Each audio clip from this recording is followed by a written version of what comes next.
You were learning things that you weren't supposed to know, and so now they're burning the books, because that's what fascists do. Except this is the digital age, so book burning looks a little different these days. But it's still the same thing, because this, to them, is the scariest part about TikTok. The American education system is geared so blatantly towards indoctrination into American exceptionalism that I was already taught about it in school in Germany 20 years ago. The American dream, as a modern example of how propaganda works, is one of the first things on the curriculum when learning about the United States anywhere outside of the US pretty much. Because when you genuinely believe that the United States is the greatest country in the world and can do no wrong, you are far less likely to criticize their military actions or foreign policy, and you are far more likely to justify any gruesome historical event that it took to get there, including the atrocities that were and still are being committed towards Black and Indigenous people. In short, you just don't question the system. And then you come on here and you hear the perspectives of outsiders and marginalized people,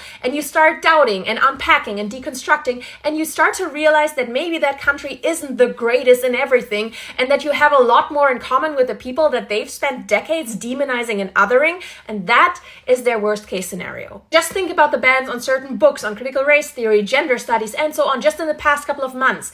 If access to information threatens the stability of the system is oppressive by default. That is why they are burning the books. Which, by the way, is why I'm not going to take my content and just upload it to the Redbook app, but instead I'm going to remake it with additional and or updated information instead. So if you're marginalized and or a woman in the US, please stay safe, because what Heinrich Heine said about burning books still holds up today. And lastly, I just want to thank you for everything that I got to learn from you since I posted my first video here on the day after the Capitol insurrection. Please stay safe.